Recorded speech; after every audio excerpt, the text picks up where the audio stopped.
अस्सलाम वालेकुम जी, welcome to the show खबर और तज्जिया। मैं सना नकवी, प्रोग्राम में मेरे साथ मौजूद हैं मुजम्मिल सवादी साहब। मुजम्मिल साहब बहुत शुक्रिया। नाज़रीन, प्रोग्राम का सबसे पहले आगाज़ करेंगे पीपल्स पार्टी और नून लीग के ज़िमनी इंतखाबात में होने वाले एक फार्मूले के मुताबिक, और ये फार्मूला बेसिकली होगा क्या, कुछ ले देगी पॉलिसी होगी या किस तरह से ज़िमनी इलेक्शन होगा, इस पर बात करेंगे। जबकि साथ ही साथ बात पंजाब में सेनेट इलेक्शन के हवाले से कागजात नामजदगी राना सनाउल्लाह के भी मंजूर हो चुके हैं। इसके अलावा जो एजाज चौधरी की अहलिया हैं सलमा एजाज, उनके भी कागजात नामजदगी मंजूर हो चुके हैं। जबकि राना सनाउल्लाह साहब ने मुज़ाकरात के हवाले से भी आज कुछ बात की है कि मुल्क को सियासी इस्तेहकाम की ज़रूरत है। मुजम्मिल साहब, आप से मैं पूछ लेती हूँ कि ज़िमनी इंतखाबात सबसे पहले पीपल्स पार्टी और नून लीग क्या फार्मूला तय पाया है? देखिए, 2024 का इलेक्शन पीपल्स पार्टी और मुस्लिम लीग नून ने अलग-अलग लड़ा। 2024 के बाद जितने ज़िमनी इंतखाबात हुए वो मुस्लिम लीग नून और पीपल्स पार्टी ने अलग-अलग लड़े। अभी संबड़ियाल का जो ज़िमनी इंतखाब हुआ है उसमें भी पीपल्स पार्टी का उम्मीदवार अलग था, मुस्लिम लीग नून का अलग था, पीटीआई का अलग था। लेकिन और सब जमातें अलग अलग इलेक्शन लड़ी थी, इवन हुकूमती इत्तेहाद भी अलग अलग इलेक्शन लड़ा था। लेकिन मेरा ख्याल है संबड़े हाल के इलेक्शन में चूंकि पीपल्स पार्टी को वोट ही बहुत कम मिले और बहुत कैंपेन के बाद भी बहुत कम वोट मिले, कुछ 4000 वोट मिले सिर्फ, तो पीपल्स पार्टी को नज़र आया कि अलग इलेक्शन लड़ने की सूरत में उनकी जो क्रेडिबिलिटी है वो ख़राब होती है, बनती नहीं है। वो 2024 में भी देखा, 2024 में भी पंजाब की सूरत हाल आपने देखी। तो अब मेरा ख्याल है कि सेंस हैज़ प्रिवेल्ड। एक तो सेनेट इलेक्शन था पंजाब का, उसमें मुस्लिम लीग नून को भी जरूरत थी कि पीपल्स पार्टी जो वोट हैं वो राना सनाउल्लाह साहब को डाले। हाँ जी। ठीक है ना। पीटीआई वैसे तो मुस्लिम लीग नून के पास अपनी अक्सरियत मौजूद है, अगर पीपल्स पार्टी ना भी राना सनाउल्लाह साहब को वोट डालती तो भी राना सनाउल्लाह साहब सिर्फ मुस्लिम लीग नून के वोटों पर जीत जाते। लेकिन जीत को कंफर्टेबल करने के लिए पीपल्स पार्टी के वोट जो हैं वो लेना अच्छा था। तो एक तो सेनेट के इलेक्शंस में एक आपस में बारगेनिंग की बात थी। दूसरा जो ज़िमनी इंतखाब अब काफ़ी ज़्यादा उम्मीद है पंजाब में आ रहे हैं, तो उनमें भी एक फार्मूला तय हो गया कि जो रनर्स अप होगा वही इलेक्शन लड़ेगा। अब ज़्यादातर पंजाब में जो सीटें अगर खाली होंगी या हज़ारा के सूबे में खाली होंगी तो वहाँ रनर्स अप जो है उनके घर के उन उम्मीदवार से रिलेटेड मुस्लिम लीग नून को उन्हें अपना कैंडिडेचर सिक्योर कर लिया है। देखिए ना, जैसे अब मियाजर वाले हलके में मुस्लिम लीग नून रनर्स अप है, अहमद चट्टा साहब वाले हलके में मुस्लिम लीग नून रनर्स अप है, भच्चर साहब के हलके में मुस्लिम लीग नून रनर्स अप है, जरताज गुल के हलके में मुस्लिम लीग नून रनर्स अप है, जमशेद दस्ती के हलके में मुस्लिम लीग नून रनर्स अप है। तो टेक्निकली ये सब सीटों पर अब मुस्लिम लीग नून इलेक्शन लड़ेगी। इक़्तिदार की जंग है और इक़्तिदार के लिए फार्मूला भी तय पा चुका है, फार्मूला तय पा गया है। और लेकिन एक और जो आज इम्पोर्टेंट हुआ है वो ये है कि अहमद चट्टा साहब ने और भच्चर साहब ने लाहौर हाई कोर्ट से में अपनी नाअहली के खिलाफ दरख्वास्त दी थी, जिससे कि जी नाअहली ख़त्म की जाए जी, और मुस्तरद किया गया। तो लाहौर हाई कोर्ट ने कहा है कि आप पहले सरेंडर करें, पहले अपनी गिरफ्तारी दें, फिर अपनी सज़ा मुअत्तल कराएं, उसके बाद आपकी नाअहली ख़त्म हो सकती है। अच्छा, ये जो फैसला है ये पेशावर जेल काटें नहीं, अब कानून में यही लिखा है ना कि जिसको सज़ा हो जाए उसने पहले खुद को सरेंडर करना है, फिर उसके बाद अपील दायर करनी है, फिर अपील में सज़ा मुअत्तल होगी तो उसके बाद नाअहली ख़त्म होगी। तो कानून लिखा है। अब नया कानून तो पीटीआई के लिए बन नहीं सकता। नहीं, अच्छा, हुकूमत के लिए बन सकता है। नहीं, नया कानून तरामीम भी हो सकती है आइन में। नहीं, वो नया नहीं बन सकता। अब सूरत हाल ये है कि ये जो पेशावर हाई कोर्ट के लिए ये फैसला बड़ा इंपॉर्टेंट होगा। आप देखें ना, उमर अयूब और शिबली फराज साहब ने भी अपनी नाअहली के खिलाफ दरखास्तें पेशावर हाई कोर्ट में दायर की हुई हैं। हालांकि सज़ाएं उन्हें फैसलाबाद से हुई हैं, तो वो उन्होंने किया पेशावर हाई कोर्ट में है। तो अब मेरा ख्याल है पेशावर हाई कोर्ट में ये फैसला दिखाया जाएगा और कहा जाएगा कि ये पहले सरेंडर करें, गिरफ्तारी दें, इसमें जरताज गुल भी आती हैं, उसके बाद ये अपील दायर करेंगे और फिर उस अपील में सस्पेंड होगी तो नाअहली ख़त्म होगी। अब पेशावर हाई कोर्ट ये फैसला तो इसके बाद करना उसके लिए बड़ा मुश्किल हो जाएगा कि उमर अयूब साहब और शिबली फराज या जरताज गुल जो हैं वो बग़ैर पेश हुए, बग़ैर गिरफ्तारी दिए उनकी नाअहली ख़त्म कर दी जाए किसी जुडिशल फैसले के नतीजे में। इसलिए मुझे ये लगता है कि इससे उमर अयूब साहब के लिए भी मुश्किलात हुई, शिबली फराज के लिए भी हुई, लाहौर हाई कोर्ट के फैसले से जरताज गुल के लिए भी हुई, और अब सबको पहले सरेंडर करना पड़ेगा, पहले गिरफ्तारी देनी पड़ेगी। और उसके बाद गिरफ्तारी के बाद वो सज़ा मुअत्तल होती है नहीं होती है, वो एक अलग बात है। और सरेंडर करने से पहले के लिए बड़ी मुश्किलात हैं, रास्ते में रुकावट है, इसीलिए अवॉइड किया जा रहा है कि गिरफ्तारी अमल में ना लाई जा सके। कोई मुश्किलात नहीं है, आप सरेंडर करें, अपील कर लें, साहब गिरफ्तारी से कौन डरता है। मुस्लिम पीटीआई तो आपको पता है डट के खड़ा है, कप्तान अगर गिरफ्तारी दे सकता है तो फिर अहमद चट्टा क्यों नहीं दे सकता, अगर बच्चा साहब क्यों नहीं दे सकते, उमर अयूब को गिरफ्तारी देने में क्या प्रॉब्लम है, जब खान ने दे दी हुई है, जब लीडर गिरफ्तार है, जब उसके भांजे गिरफ्तारियां दे रहे हैं तो पूरी इनको गिरफ्तारी देने में क्या मसला है। पूरी की पूरी पीटीआई भी जेल में होनी चाहिए, नहीं, भी जेल में जिसको सजा वो कहिए हम तो अपने लीडर के पीछे हैं, जहाँ लीडर ने दिया है तो हमें तो खुद रख लें आप। पीटीआई ने तो आपको पता है एक दौर में जेल भरो तहरीक भी शुरू की थी, वो अलग बात है। और उसके बाद कानून कितना फ्लेक्सिबल था पीटीआई के लिए तो आप भी जानते हैं, मैं भी जानती हूँ। उसके नतीजे में कोई गिरफ्तारी देने नहीं आया, कोई जेल जाने को तैयार नहीं था, लेकिन जेल भरो तहरीक शुरू तो की थी ना पीटीआई ने, नाकाम हो गई। कोई बंदा गिरफ्तारी देने को तैयार नहीं था, कुछ चौक वीरान थे, लोग घरों में बैठे रहे, वो अपनी जगह है। लेकिन बात यह है कि गिरफ्तारी से कौन डरता है, आपको सजा हुई है, आप गिरफ्तारी दे दें और फिर अपनी सजा मुअत्तल करा लें। तो मेरे ख्याल में एक तो पंजाब के बल्दियाती इंतखाबात के, पंजाब के ज़मीनी इंतखाबात की कोई थोड़ी बहुत राह मुझे लगता है हमवार हो रही है। लाहौर से तो जो मियाँ हज़रत साहब वाला 1 to 9 है, वहाँ से तो हाफिज़ मियाँ नुमान साहब को टिकट मिल गया, और वहाँ से टिकट तो वैसे राना मशहूद साहब भी लेना चाहते थे जो इस वक्त प्राइम मिनिस्टर के एडवाइज़र हैं, लेकिन हाफिज़ मियाँ नुमान साहब को वहाँ से टिकट मिला है और ख्वाजा साद रफ़ीक साहब के ज़िम्मे लगाया राना मशहूद और हाफिज़ मियाँ नुमान साहब की सुलह कराना, सियासी बड़ों के बीच में दोनों, क्योंकि राना मशहूद नीचे एमपी हैं, नीचे काफ़ी पॉपुलर हैं, उनका हल्के में कंट्रोल है। अगर वो अपनी एमपीए वाली सीट पर कोऑपरेट नहीं करते तो हाफिज़ मियाँ नुमान साहब के लिए मुश्किल हो जाएगी। तो मेरे ख्याल में जैसे कल हमने देखा, चूँकि वज़ीराबाद वाले हल्के में बिलाल तारड़ साहब को टिकट मिला है तो चीमा साहब को नहीं मिला, तो कल फिर प्राइम मिनिस्टर और नवाज शरीफ चीमा फैमिली को मिले और उन्होंने उनको कंसोल किया और उनको कहा कि आप बिलाल तारड़ साहब को सपोर्ट करें। और जो मियाँ वाली वाला हल्का है वहाँ से अली नियाजी साहब को टिकट दिया है मुस्लिम लीग नून ने, जो बचर साहब वाला हल्का है।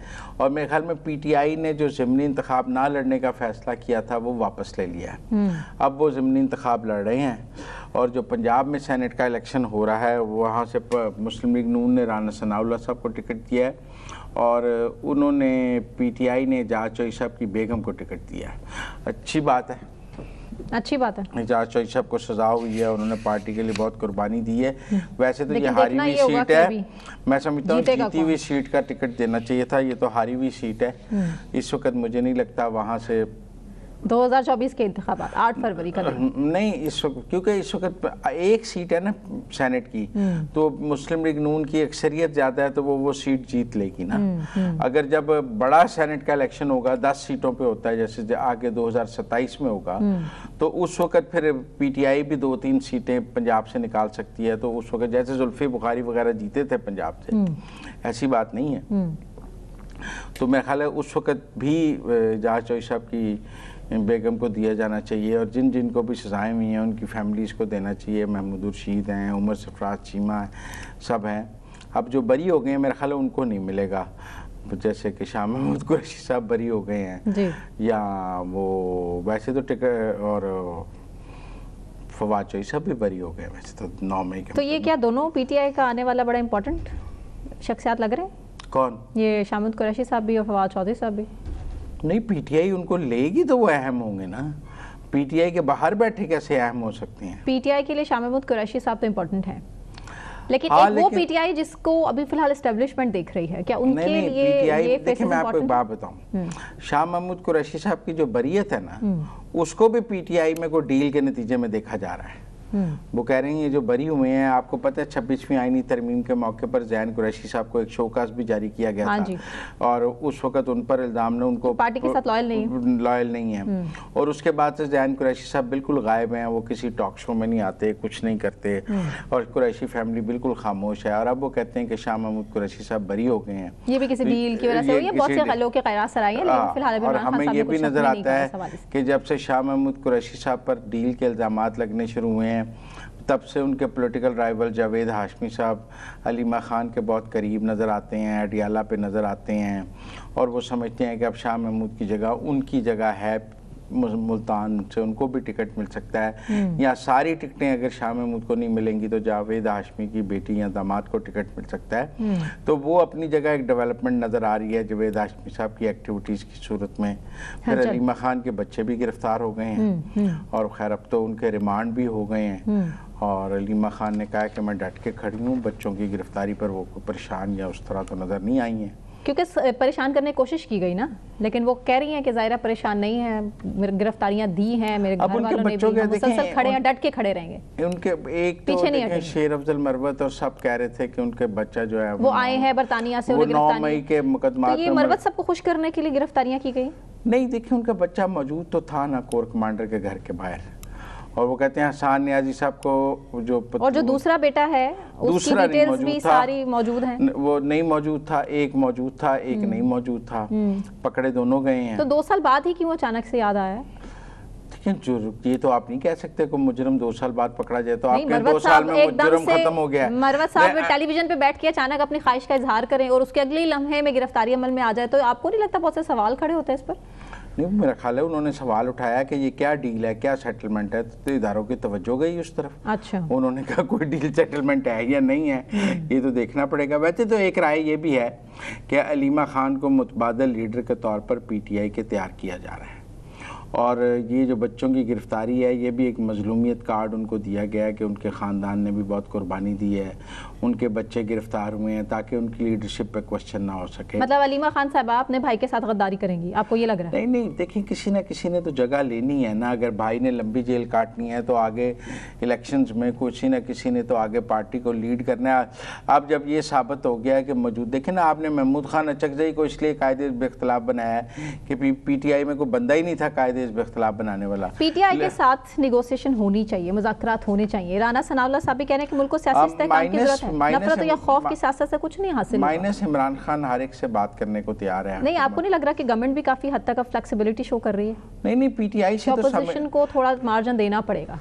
PTI से तो बात करने के लिए हमेशा से तैयार हैं, लेकिन इमरान खान से बात करने के लिए कोई तैयार। इमरान खान भी फिलहाल बात किसी से करने के लिए तैयार नहीं है। असल मसला या मुद्दा यही है, बस दोनों ही एक दूसरे से बात करने के लिए तैयार नहीं है, तो लिहाजा बात नहीं हो रही और PTI से बात करने के लिए। ब्रेक लेते हैं, ब्रेक से वापस आगे कंटिन्यू करेंगे हमारे साथ।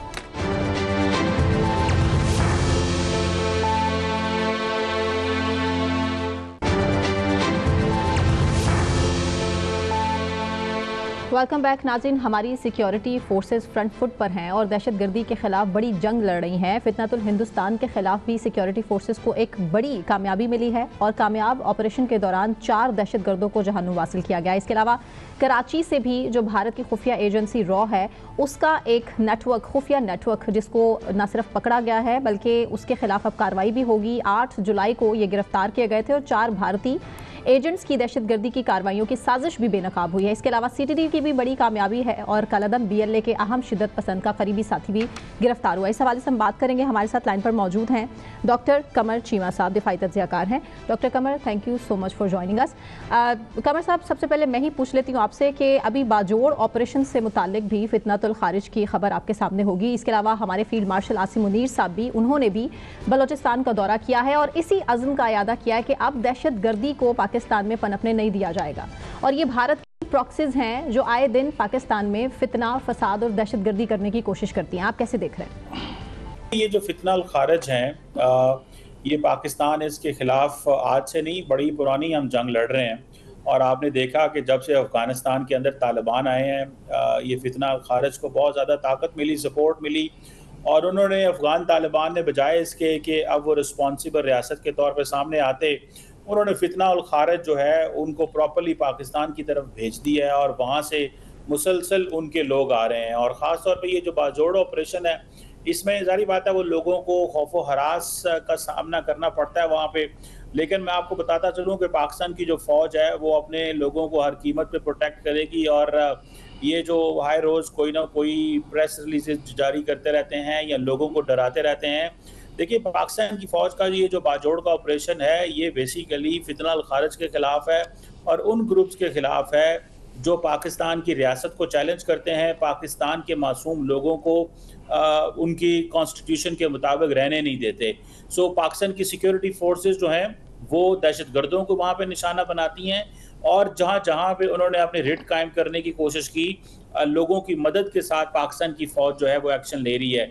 इस सिलसिले में पाकिस्तान की सिक्योरिटी फोर्सेस, आपको पता है, और आर्मी चीफ जनाब से मुनीर की तरफ से मुसलसल कॉन्टिन्यूड एक हदायत ये है कि लोगों को। डॉक्टर साहब, ये है कि हमने बलूचिस्तान में देखा कि कुछ काफ़ी दिन इंटरनेट की सहूलत बंद रखी गई, सिर्फ इसलिए कि ऑपरेशन था फितना उल खारिज के ख़िलाफ़, और वहाँ अमन के लिए, और उसके लिए हमने वहाँ पूरे सूबे में इंटरनेट बंद रखा। और उसके बाद एक प्रोफेसर साहब का भी पकड़े गए, जिनके ज़रिए एक नेटवर्क पकड़ा गया। आपको अब आज आर्मी चीफ तुर्बत गए हैं और उन्होंने काफ़ी पजराई भी की है उन फोर्सेस की जिन्होंने ये ऑपरेशन वहाँ पे कामयाबी हासिल की। आपको बलूचिस्तान की सूरत हाल क्या नज़र आती है? ये हमने इंटरनेट भी बंद किया, सारा कुछ किया, कितनी कामयाबी हमें हासिल हुई है? देखें मुज़म्मिल साहब, इम्पॉर्टेंट चीज़ ये है कि नेशनल सिक्योरिटी से कुछ भी कोई इम्पॉर्टेंट नहीं है। एक बात तो ये हो गई। दूसरी बात देखें, सबसे इम्पॉर्टेंट चीज़ है गवर्नेंस।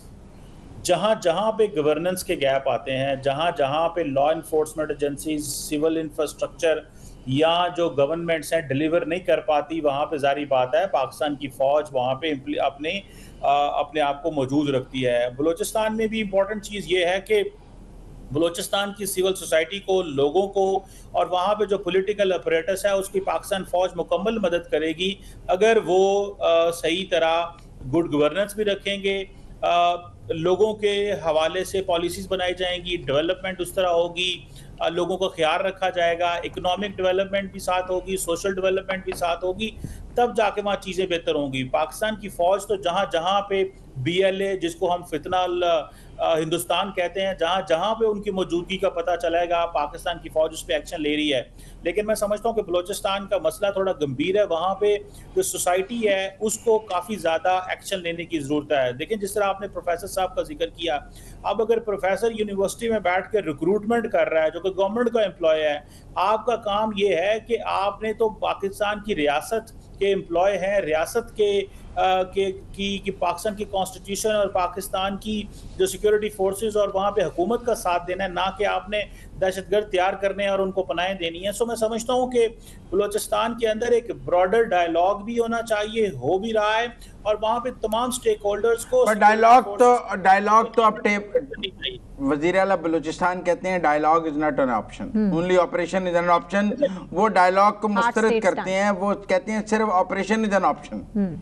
नहीं, ऑपरेशन अगेंस्ट द BLA, जो नॉन स्टेट एक्टर्स हैं उनके खिलाफ तो कोई किसी किस्म की बात नहीं होगी उनके साथ। तो मैं कह रहा हूँ कि कई जगहों पे यूनिवर्सिटीज, कॉलेजेस पे एक ब्रॉडर डिस्कशन होनी चाहिए। यूनिवर्सिटीज के बच्चों को, यूनिवर्सिटीज के टीचर्स को, उनको मेन स्ट्रीम के उनको हवाले से बताया जाए कि रियासत पाकिस्तान क्या कर रही है, बलूचिस्तान गवर्नमेंट क्या कर रही है, जिसे हम इंक्लूसिव पीपल सेंट्रिक अप्रोच कहते हैं। ये बहुत अच्छी सजेशन है वैसे कमर साहब, ये बहुत अच्छी सजेशन है। बाजोड़ पे आ जाए, बाजोड़ में आपको पता है कुछ इलाके जो हैं वो लोगों से खाली कराए गए थे कि हमने वहाँ ऑपरेशन करना है, और वो बाजोड़ से कुछ इलाके जो हैं, पूरा बाजोड़ तो नहीं लेकिन कुछ इलाके जो हैं वो लोगों से खाली कराकर लोगों को दूसरे इलाके में शिफ्ट करके वहाँ पर टारगेटेड ऑपरेशन किया जा रहा था। आपके पास क्या इतलात हैं कि उस ऑपरेशन की अब अपडेट क्या है? लोगों को वापस जाने के लिए कहा गया है या नहीं?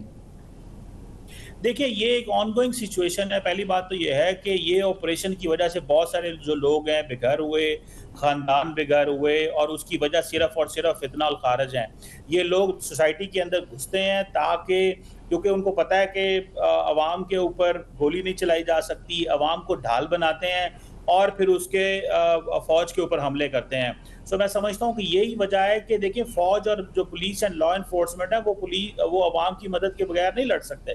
तो ये जो फितना उल खारिज जो है ये इस वक्त वहाँ पे मौजूद है, लेकिन ऑपरेशन सिर्फ इनके खिलाफ हो रहा है। आहिस्ता आहिस्ता लोगों को वापस भेज दिया जाएगा, लेकिन जब तक पूरा ऑपरेशन क्लीन अप नहीं होता, इन मिलिटेंट्स को निकाला नहीं जाता, फितना उल खारिज जो है वहाँ पे जो कंफ्यूजन फैलाते हैं, कोई बयान जारी कर देते हैं मुकामी। नहीं, अब आप देखें ना, फितना उल खारिज के कमांडर नूर वली ने कहा है कि हम अपने किसी कमांडर को इलाका छोड़ने की इजाज़त नहीं देंगे, और वो कहते हैं कि वहाँ आखिरी दम तक लड़ाई होगी। अब लड़ाई तो आखिर सूरत हाल क्या है? हमने कुछ जगह देखी है कि कुछ गांव जो है क्लियर भी हुए हैं, लेकिन अभी पूरा क्लियर नहीं है बाजोड़। देखिए, जाहिर बात है वहाँ पे अगर दहशतगर्द जो हैं वहाँ पे अगर ऑपरेट कर रहे हैं, जब तक पूरा इलाका क्लियर ना किया जाए, एक एक बंदे को वेरीफाई ना किया जाए। देखिए माजी में भी आपको पता है नॉर्थ वजीरिस्तान, साउथ वजीरिस्तान और एजेंसी यहाँ पे बहुत सारे ऑपरेशन हुए और वहां पे आपको पता है रीडेवलपमेंट हुई, पूरे की पूरी डेवलपमेंट हुई। वहां पे देखिए इन दहशतगर्दों ने मासूम लोगों को है, वो इन दहशतगर्दों को निकालेंगे रियासत के साथ मिलके, उतनी जल्दी डेवलपमेंट वापस आएगी, तरक्की आएगी, दोबारा जो इलाके जो डिस्ट्रॉय हुए हैं उनको वहां पे डेवलपमेंट होगी। सो अवामी सतह पे तो लोग इन दहशतगर्दों को डिस्करेज कर रहे हैं और इनका हकीकी चेहरा भी सामने आ गया है। इनके पास कोई रोड मैप नहीं है ना, ये कोई इनकी कोई जो जिसे कहते हैं ना लेजिटिमेसी है। ये सिर्फ और सिर्फ गुंडे हैं, दहशतगर्द हैं। इन्होंने ये समझते हैं कि इनको अफगानिस्तान में से निकाल दिया गया है कि जाओ पाकिस्तान के अंदर जाके लड़ो। देखिए इनका कारोबार है लड़ना, इनका कारोबार ना इनकी कोई फैक्ट्री है ना ये किसी को रोजगार देते हैं। ये लड़ते हैं, भारत से पैसा लेते हैं, वहां से सप्लाई आती है। अजीत डोवल साहब की ये सारे प्रोजेक्ट हैं, वो BLA हो या TTP हो, तो मैं समझता हूँ कि यहाँ पे सोसाइटी को सामने आना चाहिए और पूरी ताकत के साथ। लेकिन अब कराची में भी एक रॉ का नेटवर्क पकड़ा गया है, कराची में भी रॉ पकड़ी गई है। ये तो हमें पूरे पाकिस्तान में अगर आप कहें कि अजीत डोवल का नेटवर्क है, वो तो कराची में भी नजर आ रहा है। और इनकी जड़ें पाकिस्तान में जिस हद तक मजबूत हो चुकी हैं, इतना आसानी से हम ये नहीं कह सकते कि इनसे जान छुड़ाना बड़ा आसान हो चुका है। हमारी सिक्योरिटी फोर्सेस हम मुसलसल देख रहे हैं पूरे मुल्क में जिस तरह से ऑपरेशंस कर रहे हैं, और ये दहशतगर्द मुसलसल हम देख रहे हैं कि वो भी अपने टारगेट्स अचीव कर रहे हैं। देखें मुजम्मिल साहब, इंडिया को इस चीज़ का पता है कि पाकिस्तान के साथ आप अगर कन्वेंशनल वॉर करेंगे तो उसमें तो बड़ा नुकसान होता है। तो वो तो सस्ती जंग लड़ रहे हैं कि आप चंद ग्रुपों को अफगानिस्तान में पैसे दे दो, वो पाकिस्तान पे हमला कर देंगे। आप जो है कुछ लोगों को पिक करें, कहीं से अरब वर्ल्ड से किसी बंदे को पिक किया, उसको कहा जाओ पाकिस्तान में नेटवर्क हायर करो, तुम्हें इतने $1000 मिलेगा, जो अफरा तफरी फैलाओ वहां पे। तो मैं समझता हूँ कि ये आपको पता है कनाडा में पकड़े गए थे, अमेरिका में भी पकड़े गए थे, वहां पे इनके खिलाफ केसेस चल रहे हैं, पाकिस्तान में भी पकड़े गए हैं। मैं आज भी जो वहां पे कराची के अंदर ये हुआ है, तो मैं समझता हूँ कि इंडिया सस्ती जंग लड़ रहा है और महंगी जंग तो उनको ऑलरेडी महंगी पड़ती है। उनके जहाज भी गिरते हैं, पॉलिटिकली भी जवाबदेह होना पड़ता है। ये तो उनकी डीप स्टेट जो लगी हुई है और इसको एक एक करके पाकिस्तान इन लोगों को पकड़ रहा है, इन लोगों की कनेक्शन पकड़ रहा है, इनकी फंडिंग पकड़ रहा है। और मेरा ख्याल है कि पाकिस्तान का केस बड़ा मजबूत है। एक तरफ तो हम इनको एक तो अफगानिस्तान को हमने बड़ा सीरियस पैगाम दिया हुआ है कि ये दहशतगर्दों वाला सेटअप बंद करें। ये जो हम चाइनीज फॉरेन मिनिस्टर मुजम्मल साहब आए थे, इसीलिए बात की गई है कि अफगानिस्तान को एक रिस्पॉन्सिबल रियासत बनाने के लिए हम किरदार अदा कर रहे हैं कि ये दहशतगर्दों को पनाह देना बंद कर दें। और इंडिया को हम FATF में लेके जाना चाहिए। इंडिया के जो चार्ज की अफेयर है उनको बुलाना चाहिए कि ये जो कनेक्शंस हैं, ये जो एस्टैब्लिश हो रहे हैं, ये बैनुल अक़वामी फोरम पे दिखाना चाहिए। अभी सितंबर में UN आ रहा है, UN जनरल असेंबली, तो हमारे पास बड़ा अच्छा मौका है इस मसले को इंटरनेशनलाइज करने का। और ऑलरेडी अमेरिका के अंदर एनवायरनमेंट मौजूद है। बिल्कुल, पाक फौज इंटरनेशनल लेवल पे इंडिया को एक्सपोज भी कर रही है। बहुत शुक्रिया कमर साहब आपका। अभी ब्रेक लेते हैं, ब्रेक से वापस आने के बाद कंटिन्यू करेंगे। हमारे साथ रहिए।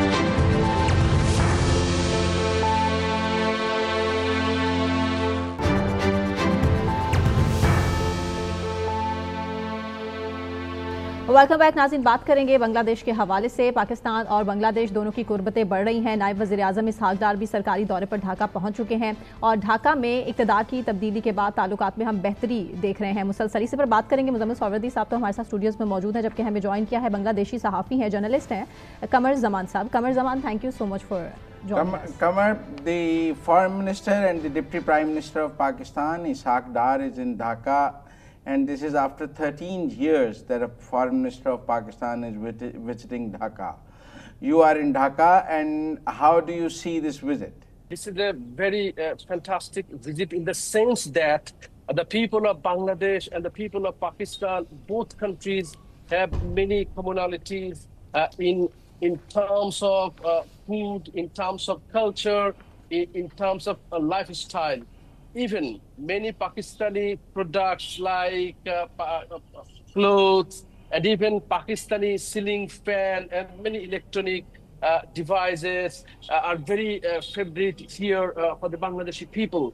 And both countries love each other very much. In this era of globalization, due to some political reasons in this South Asian region, actually due to the influence on Bangladesh in the last 1.5 decades during the authoritarian regime of Sheikh Hasina, the bilateral relations between these two countries was not bloomed for the Indian hegemony prevailing here in Bangladesh. But after the fall of Sheikh Hasina on August 5 last year, the relationship between Bangladesh and Pakistan seemingly going through a normal course. I say it a normal course because in this era of globalization, and according to the foreign policy of Bangladesh, is that friendship to all, malice to none. But due to Indian reason, it was not been possible in this country. But now, both countries are trying to go through a normal course, and hopefully this visit, and just within 1 week, your commerce minister also visited this country. It will help two countries to get mutual benefits. But Qamar, what do you see in this visit? Any big thing coming in this visit, or it just be a normal diplomatic visit, or you see something big coming out of it? Of course, it's considered to be something big because in South Asian region, Pakistan and Bangladesh, these two Muslim brotherly countries have huge potentialities. For example, Bangladesh is a country with fertile land, and agriculture has huge prospects in this country, and many people are involved in agriculture and leather industry of Bangladesh. Actually, there is huge potentiality, but due to various reasons, huge Bangladeshi leather prospects is seemingly not going through a normal course. So both countries have some common factors, and through this visit, if there is fruitful discussions between the two foreign ministers as well as other high officials of both countries, they can come to several agreements or memorandum of understandings on those mutual issues that they can work together, and it will. But we are hearing some for both countries. We are hearing some visa-free agreement that the officials and the diplomats of both the countries will have visa-free access to each other country.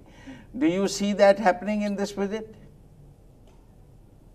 It's under discussion, but it's not still clear whether through this visit it will be finalized. But huge Bangladeshi people are also demanding it, and even I have many friends in Pakistan. I had the opportunity to visit Pakistan 3 times, and I saw how a huge number of people are so much interested to come to Bangladesh, visit Bangladesh. So we are hopeful that at least there will be fruitful discussion on this visa-free access of the citizens of both countries.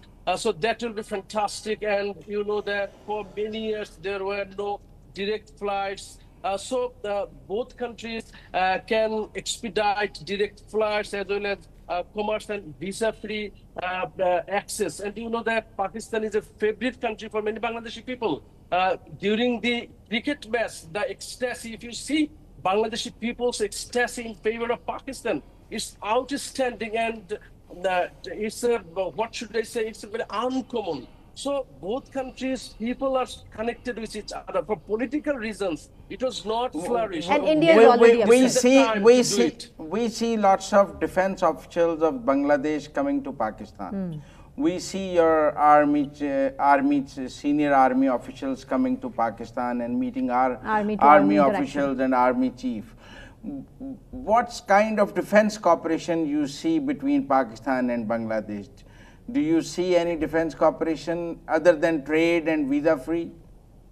Yes, of course. Why not? You know that the border, Bangladesh border, is very much insecure, and border killing is a great concern for Bangladeshi people, as well as the security in the Bay of Bengal is another matter for Bangladesh. But in both sectors, in the Bay of Bengal as well as across the huge above 4,000-kilometer borders, there were killings. But unarmed civilians or Bangladeshi civilians are being killed like birds by the Indian force. So Bangladesh is very much concerned to strengthen the security across the border.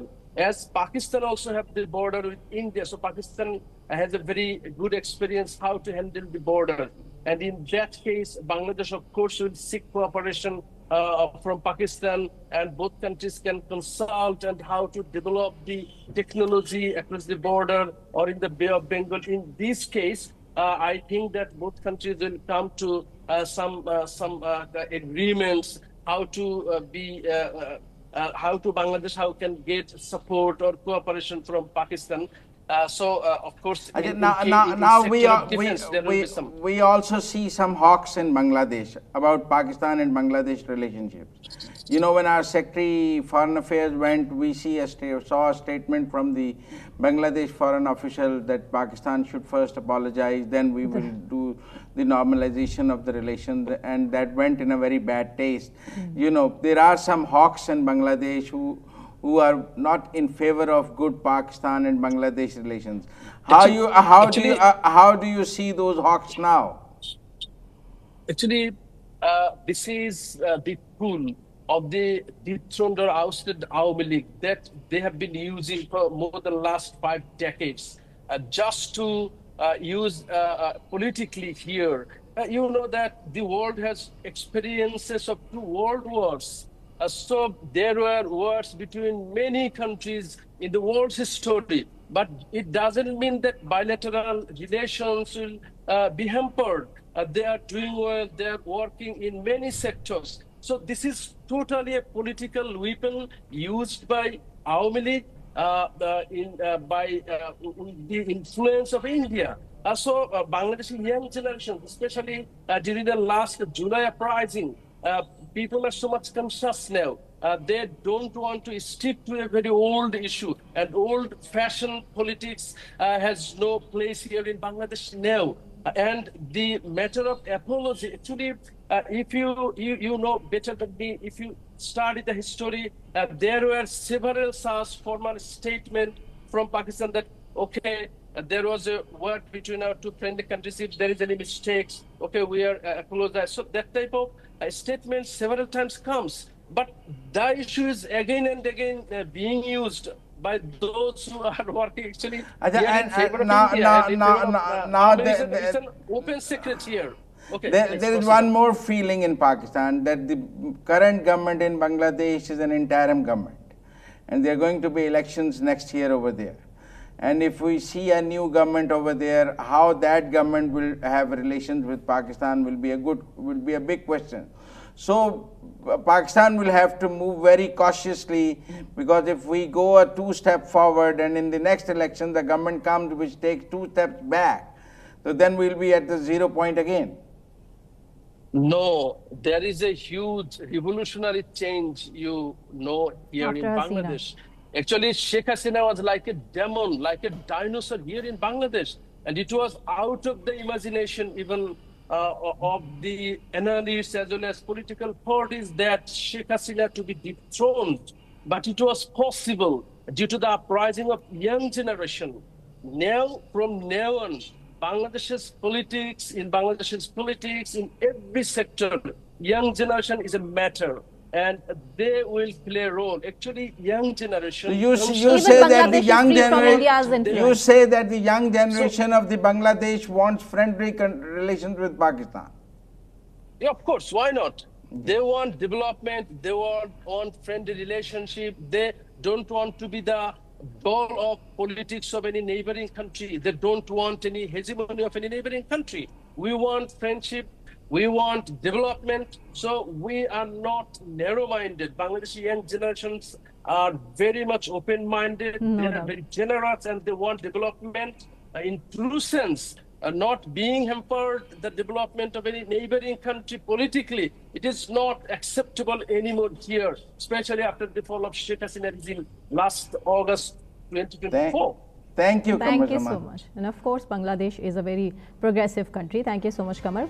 बहुत शुक्रिया मुज़म्मिल साहब आपका भी. मुझे सना नकवी को इजाज़त दीजिए. अपना बहुत ख्याल रखिए. अल्लाह हाफ़िज़.